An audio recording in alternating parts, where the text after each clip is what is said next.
So with this, ladies and gentlemen, we open the first panel session for the day. So this is on again the women in entrepreneurship, the women entrepreneurs leaders, which is representing India's K-12 segment. And with this, let me introduce the eminent panel speakers for this panel discussion. I would like to invite Ms. Archana Goenka. She is the trustee of CP Goenka Group of Schools. Welcome Archana ji at this panel today.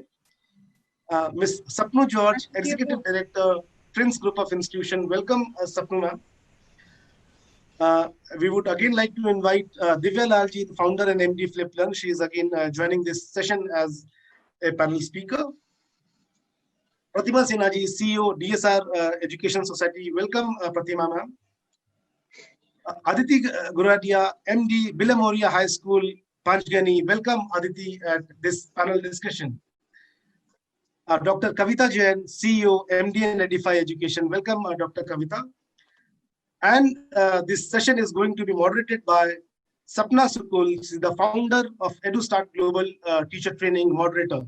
A wonderful session, a very powerful session. Over to you, Sapna ji. Okay. Thank you so much, Chandan. And thank you, all of you, the eminent panelists who have joined. So while I was going through all the write-up about you, it's pages, it's videos full, and having said that, Divya, when I saw you in the panel, I said, wow, once again, we have to meet every month. Yes. When I saw Aditi on the panel, I said, wow, Aditi, we have been doing so many panels together. When I saw Pratima Sinha, I said, again, we have been doing, and I also saw Kavita Jain and Archana Goenka ji. So I just was browsing through the videos and I saw we have been in panel during this pandemic together. So what more can I ask? ASMA has given me that, like in this time when we are progressing in COVID age, we are sitting with all entrepreneurs and women brigade who are making a difference in education, especially with people like you who are heading such group of institutions. And starting with all of you, like I went on, I'm not in Delhi, I'm somewhere out, and Chandan knows. So throughout the day, I have a meeting somewhere and I'm reading on the phone that, wow, what tremendous work Pratima ji has done. Archana's videos I was seeing, and I said, my God, which question should I ask her? And Aditi, like everyone, even Sapnu George, I saw what your dad has done, and Kavita ji. So thank you, Chandan. So starting with Divya, you have already, thank you so much, Chandan. So Divya, my first question to my dear friend and a very dear friend, who I look upon always is Divya, where she has taken business to a different, she's given a different model to the business, and she says that everything is possible if you have the heart and your directions are correct. And she is always determined, and she encourages all women to aage badho, I'm there with you. So Divya, do you feel that there are challenges while with the government, or do you think that okay, all educationists support you, but what about from the government sector? Do you feel that there are challenges from somewhere, especially from the government side? I think as a woman entrepreneur, see what happens is, Sapna, we are in a society that's still transcending between accepting now a large set of women who are coming into decision-making roles and, talking money, if I may say. That's an uncomfortable part that I see sometimes, and that's not to government, that's across the spectrum. Because they would love your inputs as an academic front, emotional front, affective domain. But the moment you want to talk money, I think this is about a generation that's going to come and that's going to get comfortable with the fact of being gender neutral. And I always feel that, we have to more and more move towards meritocracy. So when you look at the government also, I think this is now becoming extremely people specific, honestly. So there are people who have daughters who are doing well, view it very differently when they have another woman coming into their office and doing it.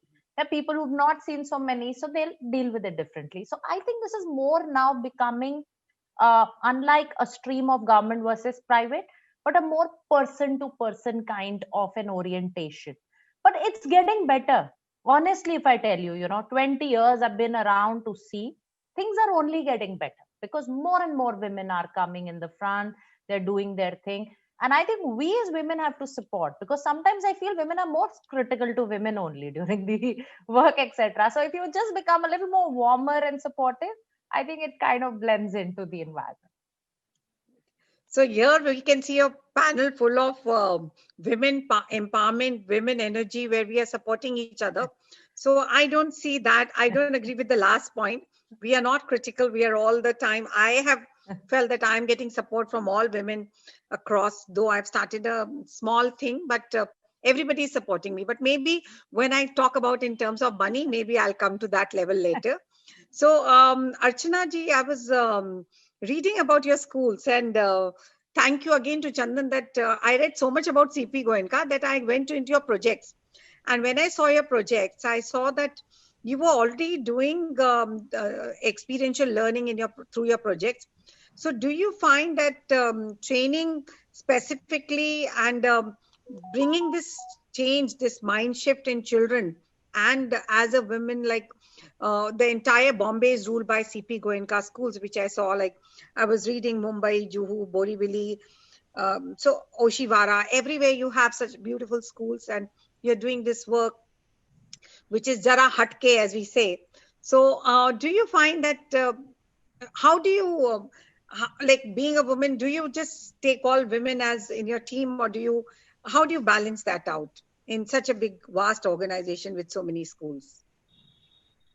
Yeah, so Sapna, no, I wouldn't say that we take only women on our team, because again, that would be a gender bias.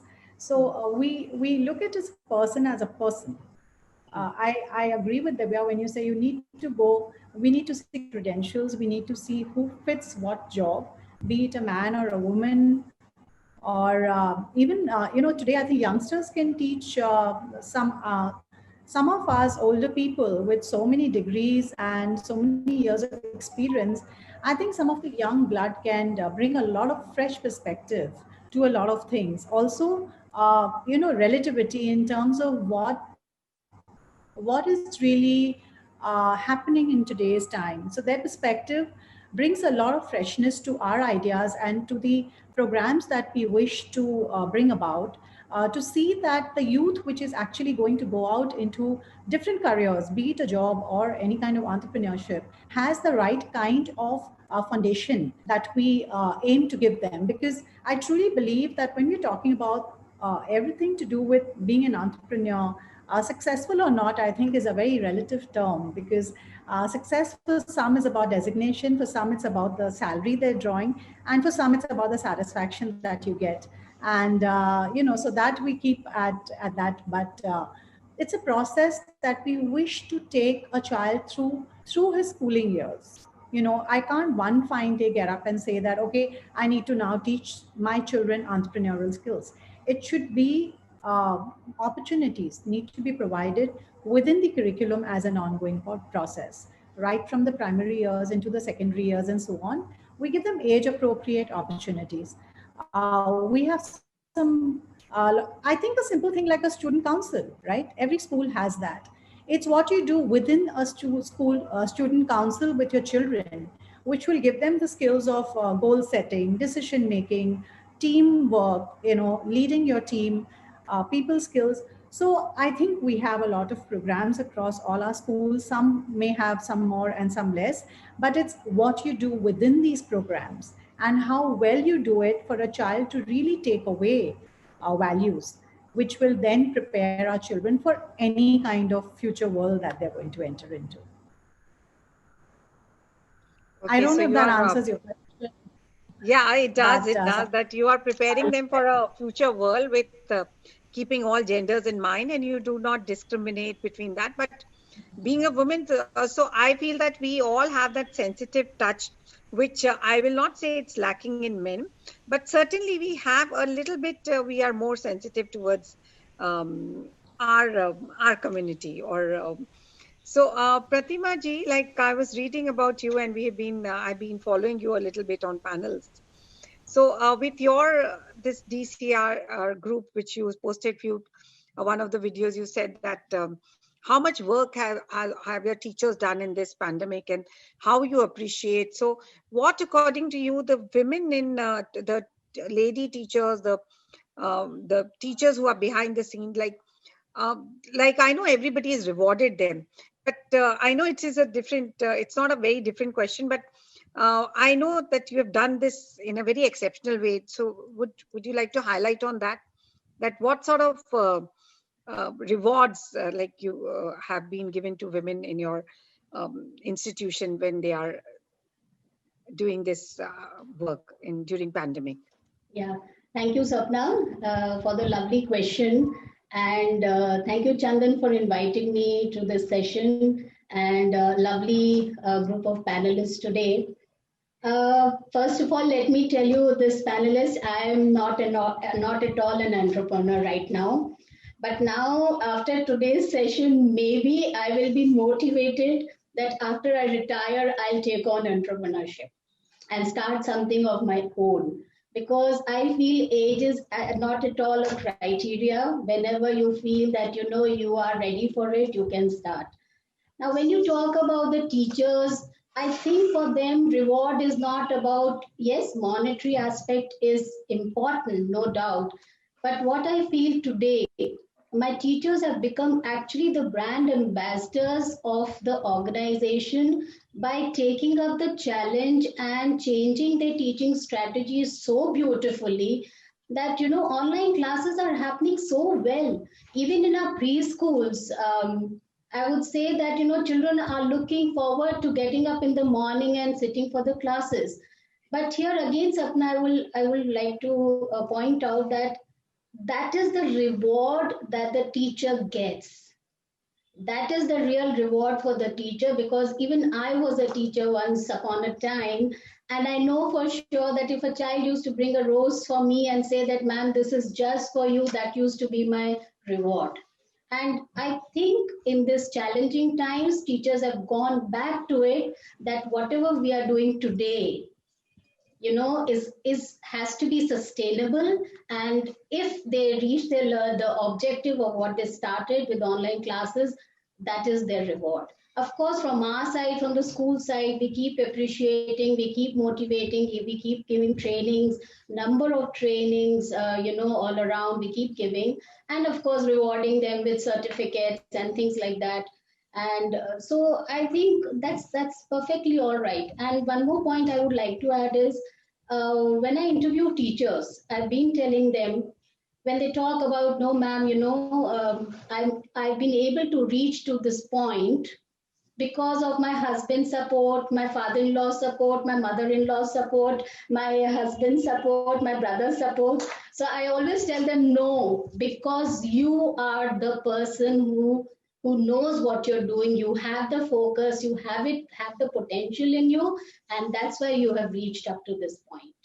Yes, support is there, but that is beside the point. It is you who need to nurture yourself. So I think those things are the best rewards. And when we are talking about entrepreneurship, even in schools, I'm going beyond the question that you'd asked, we give a lot of freedom to our students.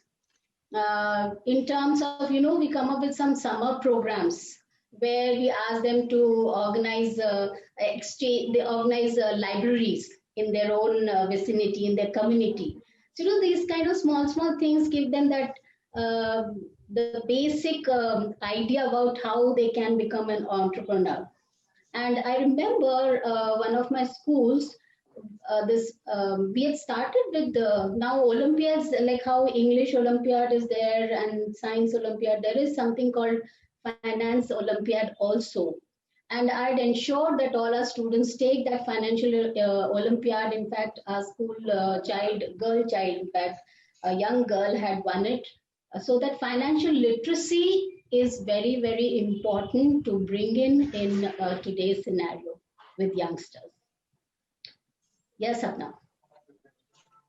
So this was like you summed it up so well that your teachers, you said that you did it on your own, the husband, and So this is what all of us as leaders, the ones who are sitting here managing so many schools, are doing. That's why you all are here today, recognized by ASMA, that because you're different. You rule not only from head, from heart.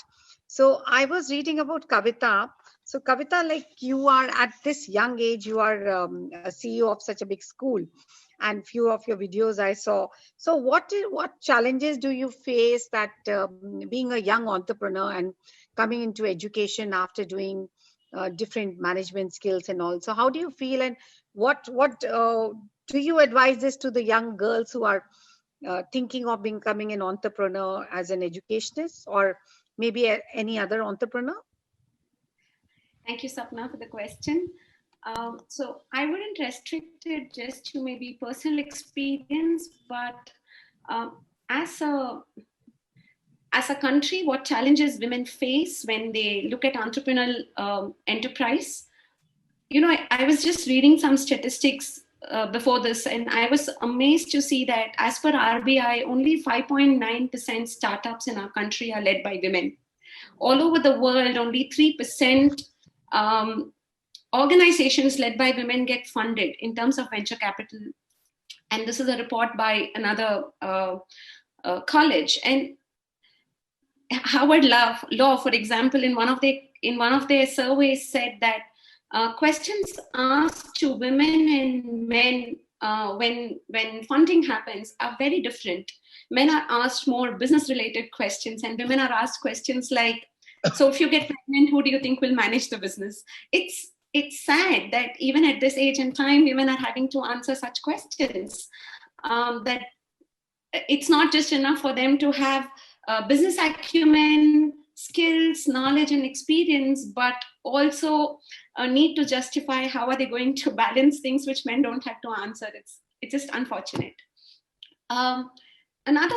So I'm taking a lot of studies as examples to say what is happening around the world, and then see how we as a country and women in this country fit into it.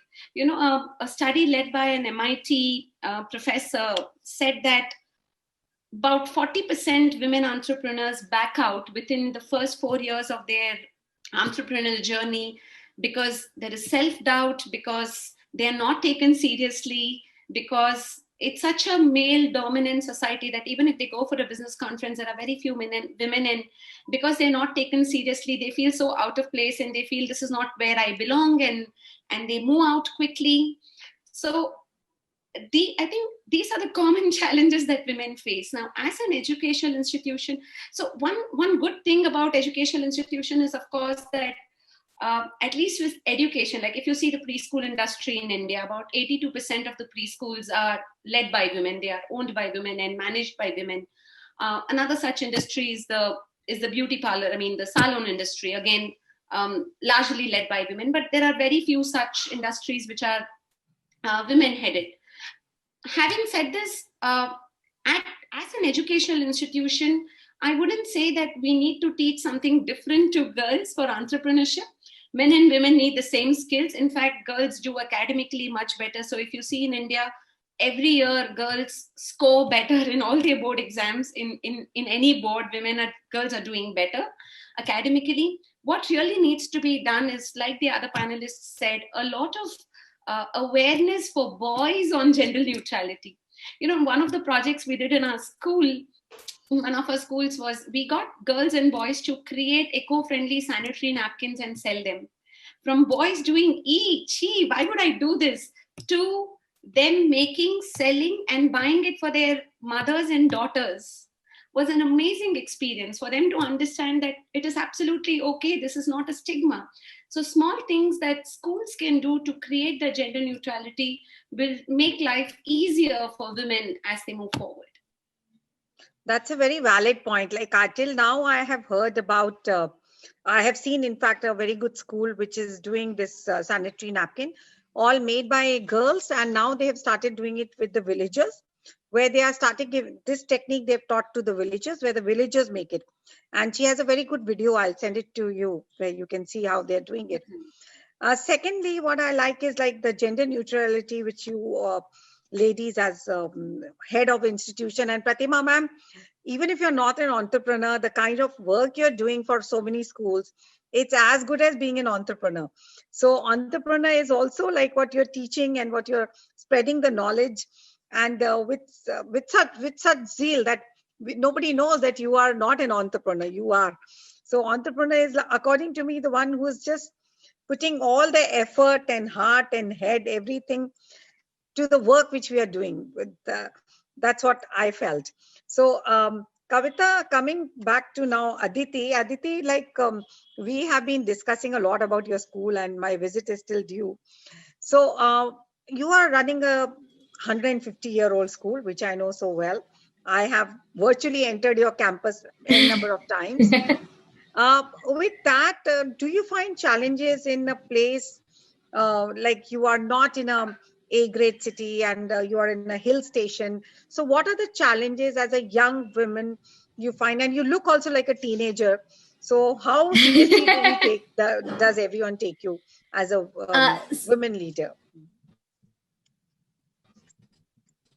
Thank you, Sapna ma'am, for that question. And going straight into the answer, yes, initially when I started, there was this attitude of, and a lot of times when I meet new people, there's this thing like, we don't believe she is the boss, you know, or I've actually had people blatantly tell me, oh, you're Aditi, you're the director at Billimoria. I expected somebody older, somebody bigger, you know,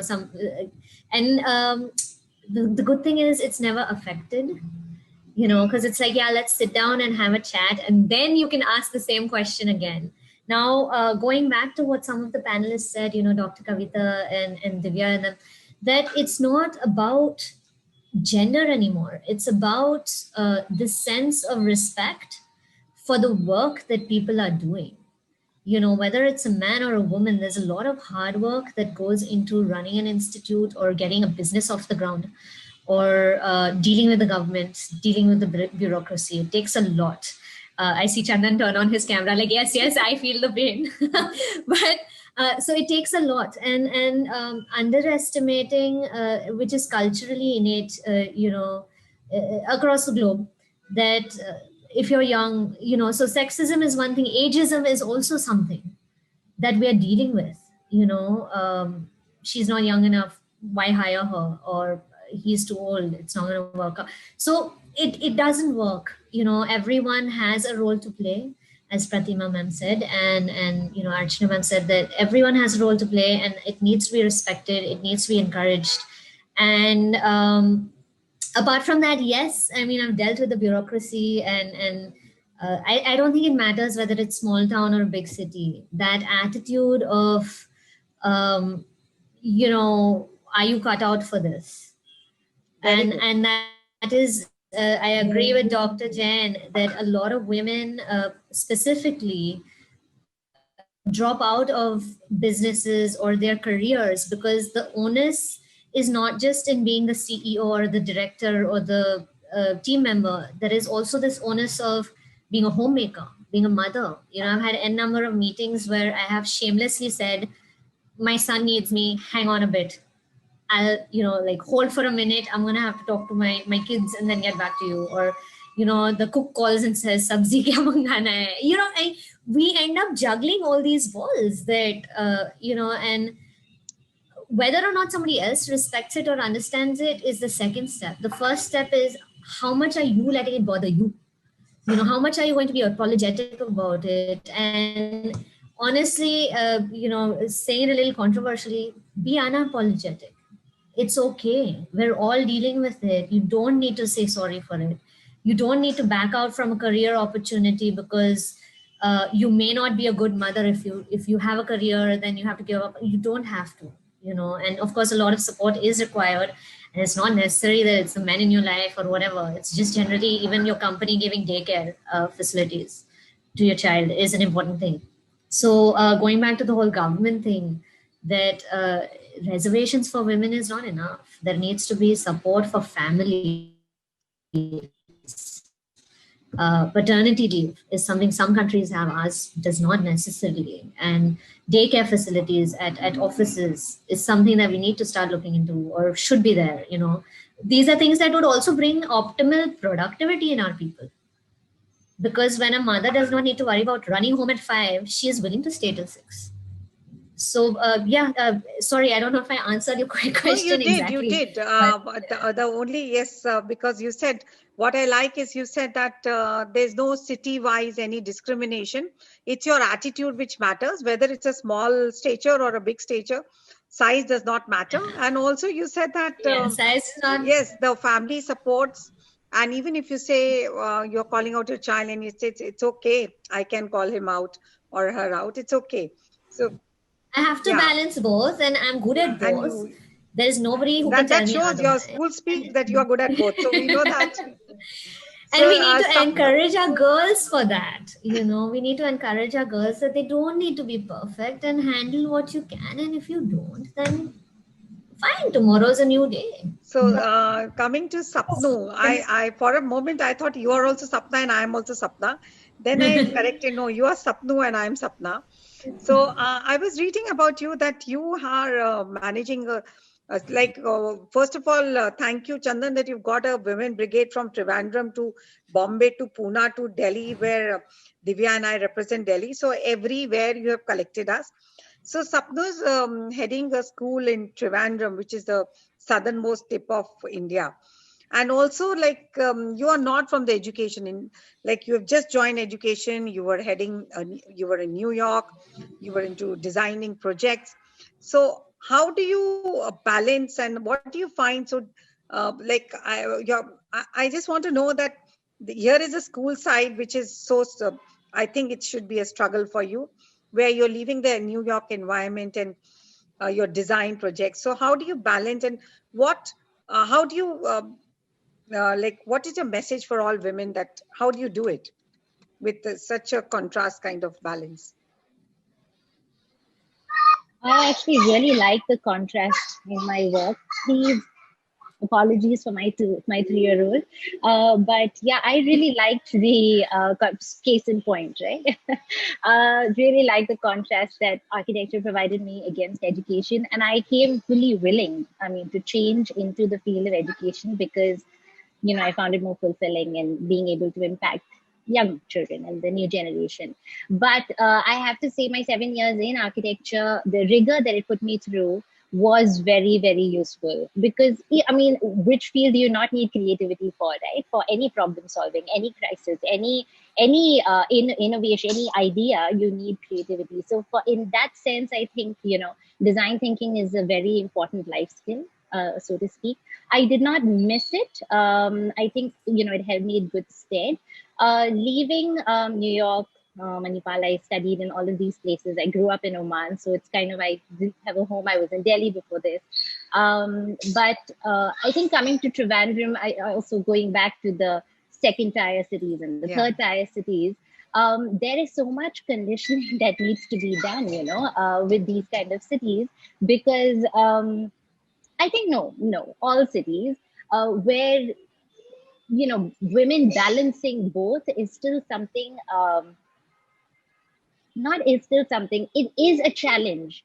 And, there's no arguing that, but it's not because the women are not capable or they want to back out or because they don't want to face a challenge, but it's because there is no support system in place, to help with this. Where are children growing out of it? How are they being brought up? It's not happening in magic in the background, right? There's someone who is doing that, and women, society expects I really related to what you said, Aditi. But, of course, fathers are also in the picture, but for some reason, all of these roles fall on the woman. And, of course, women do such a fantastic job of multitasking, which is why they're good at what they do, which is why they're uniquely good at what they do, because they're so much more productive. But, the support system, I don't just mean, of course, there is maternity leaves and paternity leaves to be taken into consideration. But, that's even not enough because it takes so much longer before the child is independent.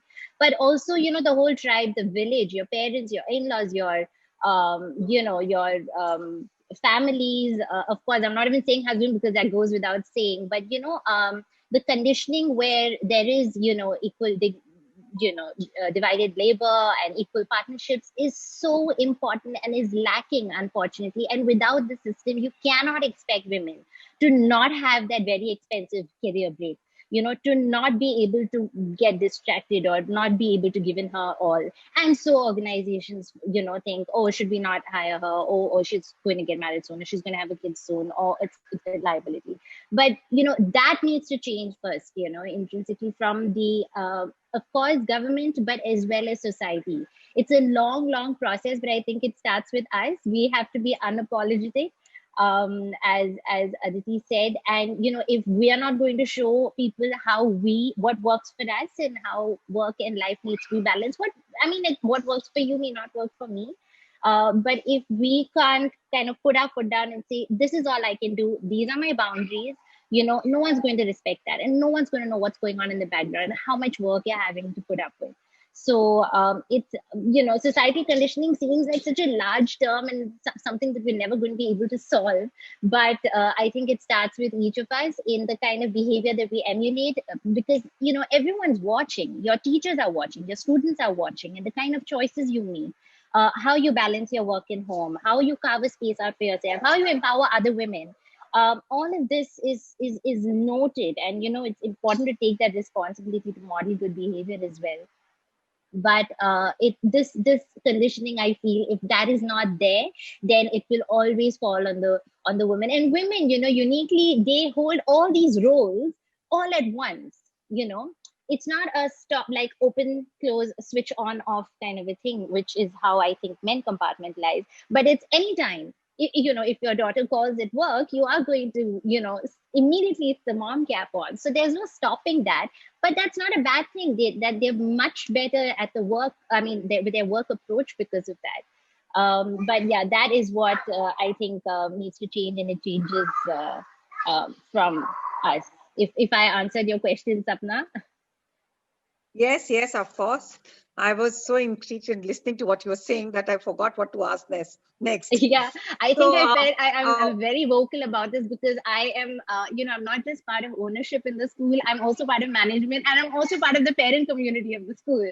So it gives me while talking to you, I was remembering this, and it just surfaced, like you were emphasizing so much on our roles that I was just thinking that even all our festivals which we celebrate are all focused and all focused around women, on lady goddesses.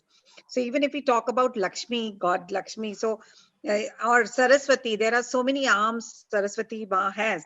So what all does it symbolize? If Divya remembers the first conversation we had about Saraswati, and what did she say, the other lady, if you remember, Divya? So just thinking that from like Margaret Thatcher to Indira Gandhi to leading politicians today, leading women educationists today, the goddesses. Yes, we all have been there juggling with different roles, trying to do things in the right manner. And as Chandan has already given us the command, so give it to us. We will take everything in a absolutely correct way. So Divya, coming to you, Divya, you deal with so many people like Chandan and so many others, and you said that talking about money gives that acha ye kaise baat karegi paise ki. And what about your daily schedule? Like we just see Divya in from one conference to the other, so you turn right, left, center, everywhere Divya. So how do you balance as a woman your family and keeping a diary about what to talk and how to deal, and how are you so focused and so clear? I think always the mantra is keep it simple. Okay. I think as individuals, and it's got nothing to do being with a man or a woman, I think you need to know what you want to do, and you cannot do everything. Okay. So you have to make peace with yourself that there are some things that you may or may not be able to accomplish. And once you start getting at peace, you're very sorted. So for me, this is a personal issue. Like I'm not an early person to the work ever. I only reach after 11:30, and that also for me it's like, this is the fastest I could have done, and that is when I hit the gym in the morning, and I would have done. But initially it was a struggle. a sense of guilt, and then you're trying to overcompensate, you're here till 8 at 30, and you're trying to do all of those to a point now when you become comfortable in your skin and you understand that if an X number of tasks have to be achieved, you don't need to match that with number of hours. Okay. And I think once you understand the quality of the impact you want to do on a day-to-day level, you do that. Being an entrepreneur, obviously it helps get as good people as you can, men, women, whatever. You should hire people better than you. It makes your life easy. You should be comfortable in your skin to deal with people who are stronger intellectually in the fields that they are working with, because that allows you with your space to do the things that you're good at and allow other people to, for me, mantra has always been empower, trust, and put a structure. Okay. So it's not like you just leave people on their own just because I trust you, you'll do whatever. Put your structure of, whatever you want to review, you want a process, you want a system that gives you an information, but that's it. Give freedom and trust to people. They will evangelize things for you. That will create space for your own time and your own thing. I think for me, it's always been, I want to do 4 things in a day, which are my definite to-dos. And out of that 4, 1 is definitely time with my parents. Okay. So I will be, I remember we had that little tiff on the Choti Diwali event. Remember? When you said then this thing, and I said no, because family, it's been dedicated. So I won't do the thing. Okay.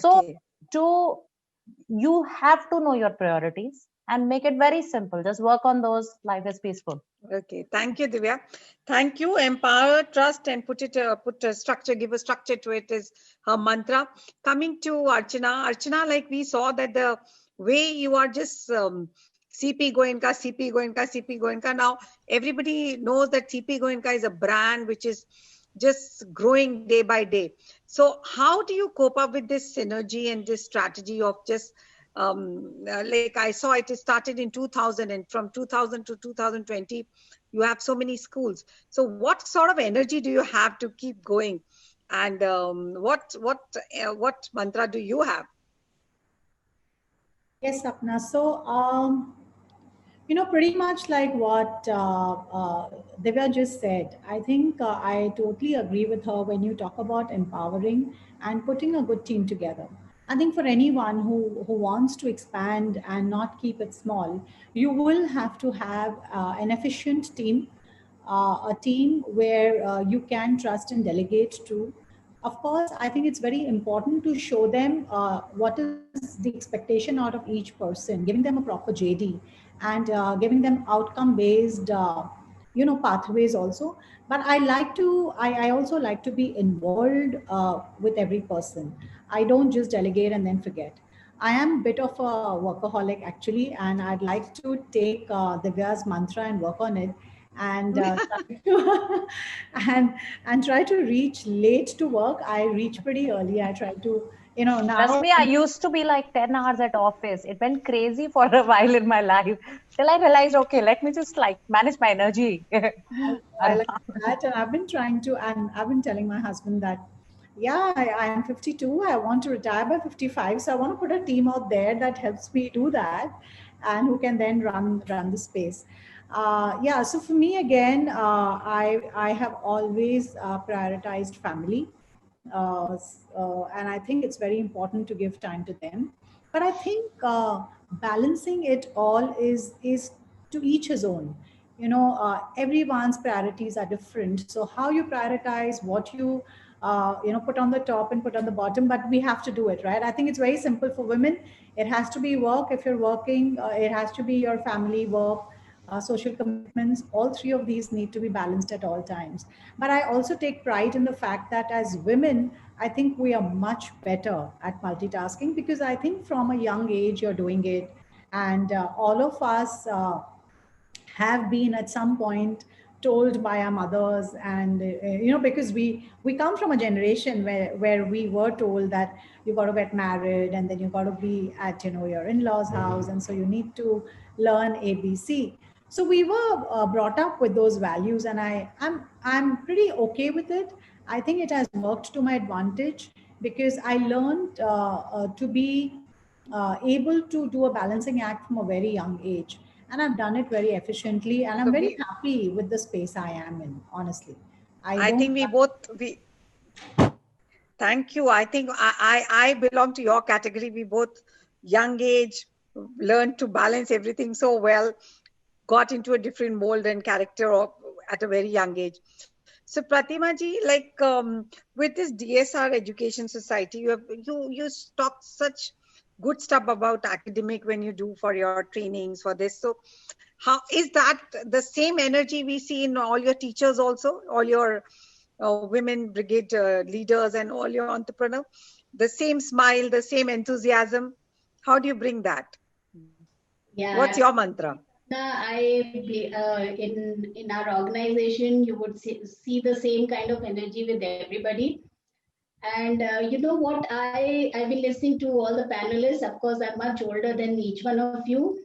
And I would say that I would like to work with Aditi because she's young and, you know, I want to learn from her. So I also keep learning from her. She knows. Yeah, so this is what keeps me going. And yes, now I'm at this stage that I'm working 24 hours. Earlier, maybe I would have worked for 12 hours or 14 hours, but now I'm at the stage that I want to work. And I feel, you know, every day is that excitement in me. And the same excitement, I'm pretty sure that it filters down to my all our teachers and our heads and principals. So this is what keeps us motivating, that every day something new is going to come up, something challenging, and that challenge is the one which really excites you to, you know, move further and think about it and research about it and find out and solve the problem. So these are the things that, you know, it keeps us going. And whether it is the CEO or the principal or the center head or the teacher or the support staff, you know, everybody in the organization need to feel that to bring the organization to that level, right? So I connect with them very often. I'm very, very connected to everybody. Online sessions I have, you know, with everybody around these days, especially during the pandemic. So I know exactly what is going on where. So that connectivity also, you know, builds up that kind of confidence in each one of us, and the trust factor that our previous panelists have been talking about. The trust factor has to definitely come in. And as I said, that excitement of the day of what is going to come tomorrow, what challenge is going to come tomorrow is what really, you know, makes me feel, yes, I'm there and I'm into it. I think after this pandemic, no more challenges, please. No, No, Sapna, this is one of the challenges. Of course, it's a bigger challenge. But now when we come with the virtual setting, with the physical setting, again, there'll be challenges, logistics, so many things. You know, it's like every day there is something new, something different. So now it's become like every third day you go for a COVID test. If I have to go and visit some place, they'll say COVID test kara ke laiye. So whether I have fever or not, you just have to get a COVID test has become like a thermometer, putting it inside and just giving the report. So this is the new challenge. I say, fir se again a COVID test, like for what? Just to enter another state, get a COVID test. So Sapna, coming to you, like I was blessed to live in your beautiful state, Kerala, for the 3 and 4 years. So I find that state, I'm being vocal about it, that I find that state the best state in India. It is actually a very beautiful state.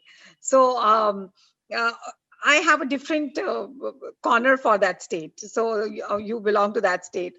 So do you think that you are going to expand such beautiful vision with your, like you have this design thinking element in you, and you're before the NEP and all, you have already started this vision of design thinking in your school, and it's a Trivandrum International School. So do you think that with your vision, you are, as a women entrepreneur, you're going to have more schools and include more women brigade in your system? Yeah, actually, in January, we acquired a new school in Cochin. Oh, you have already. This is not mentioned in your website, so I didn't know. That's a CBSE school. We're also starting IB there at the same campus. So that's there. Then we also have a chain of a group of preschools, which is the TRINS Early Learning Centers. So yeah, we definitely don't want to stop with this, but that's something that the family needs to take a decision on. It's not only left to me. But yeah, I think with international education, it already kind of took care of NEP way before NEP came out. So it was a blessing actually that it came out. It just really endorsed what we were already doing. So yeah, we don't want to stop with just this, if that's what you're asking. Somebody's baby is crying. Yeah, I'm sorry about that. Someone's baby. Not sorry. Just now Aditi said no sorry. You can show the baby. Don't on apologize. The camera. No sorry, no Don't apologies. apologize. We can see the baby. Yeah, no, his dad's taking care of him now. Yeah. Yeah. Sorry, you were asking Sapna about expansion. Was that what you were asking? Yeah. Oh, whether we're going outside Kerala. Wow. We would really like to take the preschools to that level, because actually the preschool started with something. I was pregnant at the time when we started this, and it came at a beautiful time because, we need childcare with working parents, especially nuclear families. So it kind of, was timed with my son, and it was good because we started it from 6 months to 6 years. So it's in Techno Park itself, in the technological park in Trivandrum. So it was also meant to help with, working parents get back to work that much sooner, but be able to put their child in a place that they trust, which is safe and secure and caring environment. And that was also kind of aligned with the IB philosophy.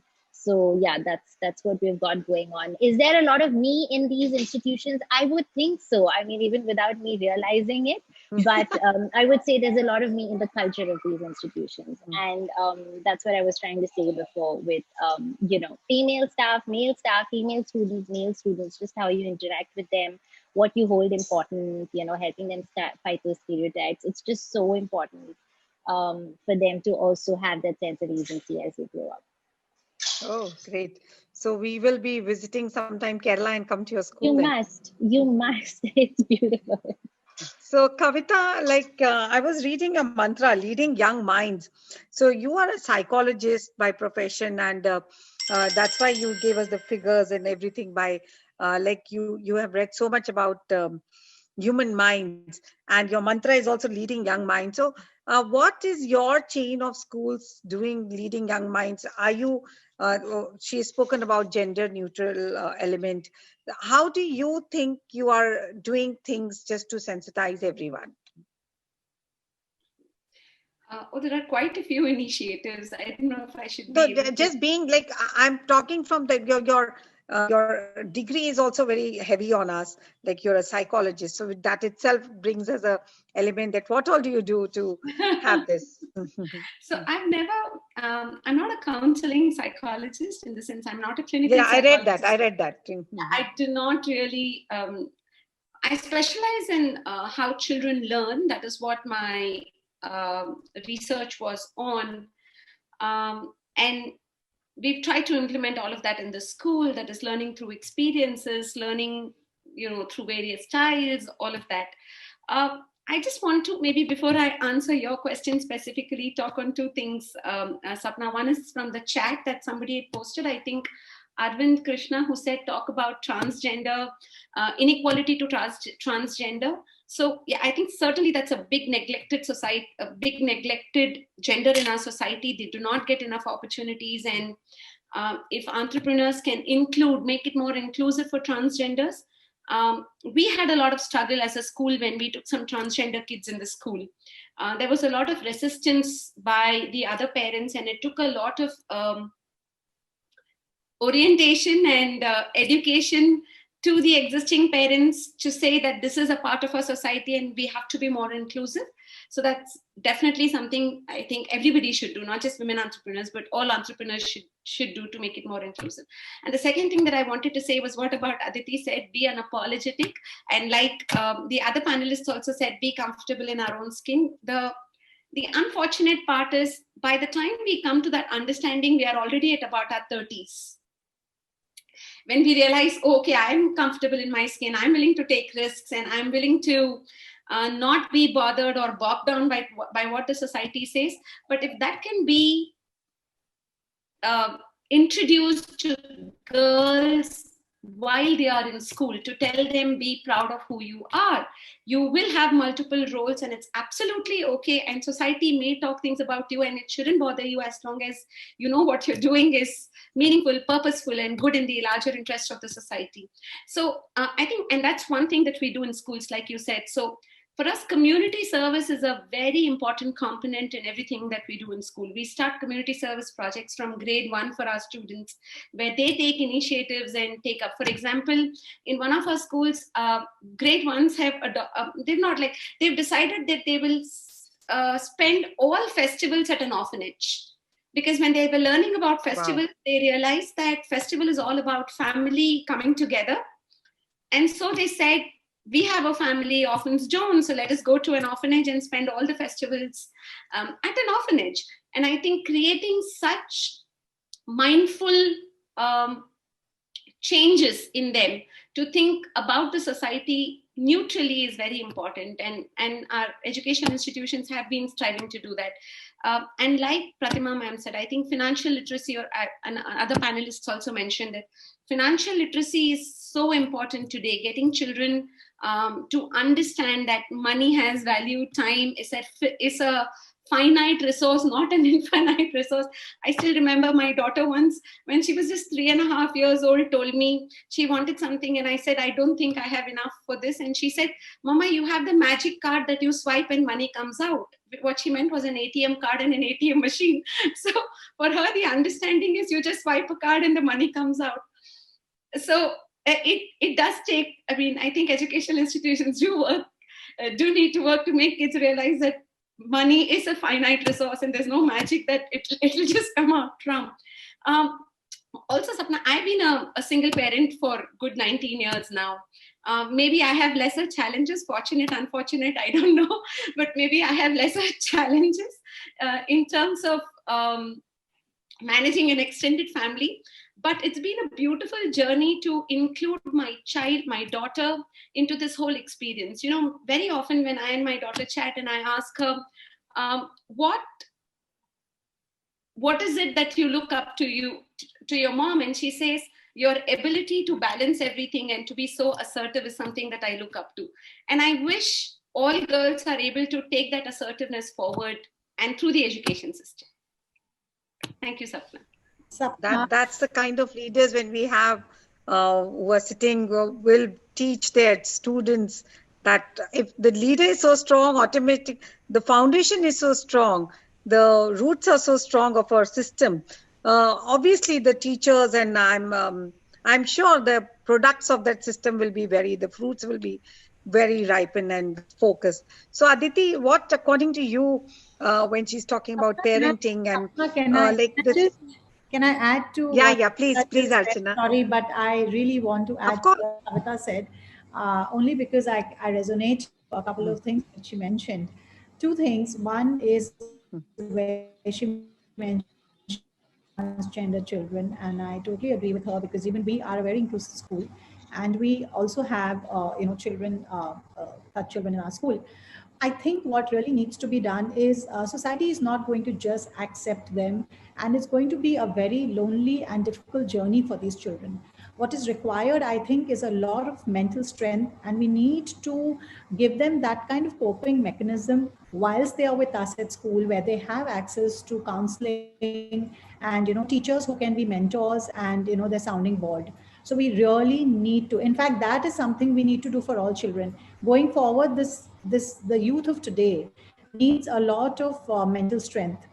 The kind of exposures they have, the kind of, the whole social media thing which is coming, they live their life with the number of likes they get, and it's really a sad scenario out there. So I think that is one. And financial literacy, again, I'd like to speak about is, people often confuse it with teaching them accounting and bookkeeping. That's very different from financial literacy. And so I think a proper program which addresses the financial literacy part of it more than just accounting and bookkeeping needs to be introduced in all the schools. So I totally agree on these two things with Kavita. So you can be the pioneer for that, from starting with actually working on it. We're already working on these two things, and we want to introduce the Shark Tank concept in school, where we want to give students the opportunities to then sell their businesses ideas to us. And we want to... Actually, so Aditi, last one for you. Sorry. So I just wanted to add into the Shark Tank idea that you spoke about. TIE, the Indus entrepreneurs, they have a youth entrepreneurship program called TYE, which is very similar to the Shark Tank concept. It's amazing to get, to get your children to love to want to be entrepreneurs. I mean, it's a life skill, right? So what they do is they get you to find a pain point and, collaborate with the team. They're mentored and trained, and then you go on to articulate that idea and find a unique kind of a selling a product or a service. And it's excellent training, grades from 9, 10, and 11, but they learn so much and they're so excited about it. Yeah, I know. I can share it with you, the TIE program. I've seen it in schools happening. So Aditi, ending up with your comment, which the youngest in all of amongst all of us, what like Pratima ma'am has already expressed a desire to work with you. I have earlier also expressed that I want to visit and learn from this bubbly girl. What energy does she pass on, that she doesn't even look like a mother. She looks like a teenager to me all the time. So all of you, like Kavita, I didn't know that for 19 years you have.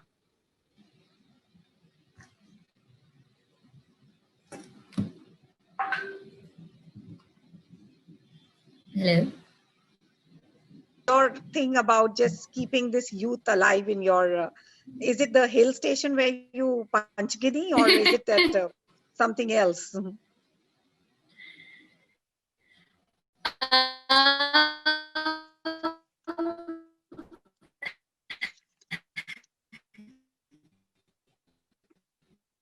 Honestly, Your voice is breaking. I think, it's something somebody told me years ago, you're only as old as you. Can you guys hear me? It might help. No, we okay, can't. Is this better? Now you speak. Yeah. Okay. Aditi? Okay, sorry, I have to turn my camera off because of the internet. Yeah. Hello? Yeah, we can. Yeah, we can hear you. Okay, I'm good? Yeah, you are. Okay, sorry about that. So you're only as old as you believe you are, right? And if you keep going, I think all the women on the panel said, when you have a vision and you have the passion for it, and you have the positivity, I think as Sapnu said, that the challenges will be there. You will play multiple roles. It will be dynamic. There are phases that each one of us goes through in our lives. We become a different person each time. And through all of that, if we're holding on to what we are, what you truly are and what you believe in, then the people around you also get onboarded with that vision. And as Divya said, you pick a good, strong team, people who are more knowledgeable than you in their specializations, and you get them all together, and you're the glue that binds it.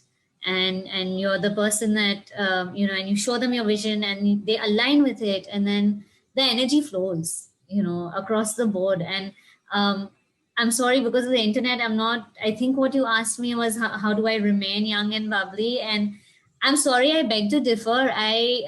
All of you, everyone here, I don't think anyone's allowed to take a guess at how old any of us are. Because there's this energy, even right now, virtually also, there's this energy in this room because we're passionate, because we want to bring the change, and most importantly, because we're brave. We've seen it all, each one of us. I think if we put our stories together someday, without Chandan around, we'll get together and not on a public panel. You can come up with a we put our stories together. So are we done? But if we put our combined experiences together, Yeah, then I think magic is happening all I'm of just us. waiting to share so many of them, but the time is running out. So with that, I should, No, please. the latest fad, which all women nowadays, I don't know whether you agree, is watching Crown. So when we are watching this serial Crown, all the time I'm just admiring these women of from that era to Diana. Now it is reached season 4, and how much I admired Queen Elizabeth. That so many qualities I've learned through that serial. That what grit, what perseverance, what sort of mindset, how strong that lady, how she actually looked after her sister, her siblings, her children. So I think after that, and listening to all of Yeah, you, Margaret Thatcher and Princess Diana also. and Princess Diana, what a combination Netflix has offered us this time. From that to serials of our Sita ji, which has gone. But recently, everybody is talking about King Diana and Margaret Thatcher. So coming with that and keeping this panel with that during Netflix, during COVID time, with these brave serials coming on air, I think, Chandan, you have made our day. You have just made our day for bringing us all together and making us feel like we are also one of those good entrepreneurs who have just exited the scene. And thank you, such beautiful panelists, to join us. And I think Women Live Zindabad. And thank you, Chandan, once again. Dhanyavad. Namaste. So you Thank can you, end it. Sapna. Thank you. Thank you. Thank you. All the best to everyone. Sapna ji, thank you so much. A wonderful moderation, in fact, Sapna ji, done by you. As always, Thank you, Chandan. though we are missing the physical presence of the events which we used to invite everybody on stage, clapping, exchange of cards, those networking, then lunch break, then ghanti ki lunch over, please come, the panel has started. So all those things we are still missing. The glamour and the way we used to celebrate our award ceremony, maybe I can definitely attach with many of you over here who may be knowing me of my previous organization and the work which we have been doing, and so much of chemistry and collaborations which we have made in the past. This is yes, ma'am. Thank you so much. So this is where we are utilizing it. And as it was being presented by Divya ji also, that this is an era of collaboration, networking. So here ASMA has also given you this platform, given us this platform. So let us collaborate, let us network and see the smiling faces which we all have. Though we are virtually, but again, we had in mind that we have to be smartly dressed, we have to look nice, we have to stay grave in front of all the audience. Maybe they are not watching it, but definitely we have to be presentable in every aspect of our life. So thanks to COVID, bhai, tumne bahut kuch sikha diya apne ko life. And we are very grateful and we agree. And we know we are so bold, and salute to all you, all leaders, through all your, your teaching staff, your non-teaching staffs, your, whatever, employees which you have. So they are definitely eyeing you as, godfathers or godmothers, that ki bhai kuch nahi hoga to ma'am to hai, wo hame dekh lenge, wo hame sambhal lenge. That's why I've given them all the status of Queen Elizabeth now. इतना ज़्यादा वो crown ने सिखा दिया हमको decision making skills की हम Diana तक पहुंच गए अभी. Sapna, I just wanted to share, when we are talking about, young women entrepreneurs, I think FICCI is a wonderful organization, FICCI Flow especially, because it is for ladies. It's a wonderful organization that supports women entrepreneurs to a very, very large extent. So if anybody is looking for, kind of a platform, I think they should join the FICCI Flow. I'll join, ma'am. I'll join.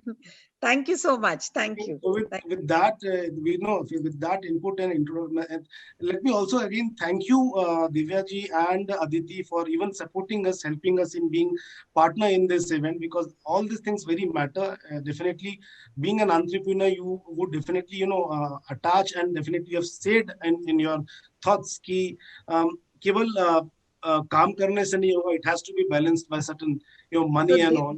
Because Chandan, Divya is such a big support to all of us that अगर आप कभी भी किसी को भी मुझे से कोई anybody who asks me, मैं बोलती Divya से पूछ लो, she will always support you. So she is one person who understands that what somebody else needs to organize an event. So thank you, Divya, from all of us, and thank you everyone for joining us. That motivates us, inspires us, and we are very committed and we are very passionate. Yes. We'll keep on inviting you in so many forums, which is yet to be announced. So thank you so much, this lovely panel. I guess the justice has been done to the topic which you have decided. But again, 1 घंटा sufficient नहीं था. We could have talked more and more about the topic which you have. वो smiles बता रहे कि हमारे पास कितना है अभी बताने के लिए, but आप time नहीं दे रहे हो. No, Chandan, you're gonna have to get a conclave together first. Yeah. Why not?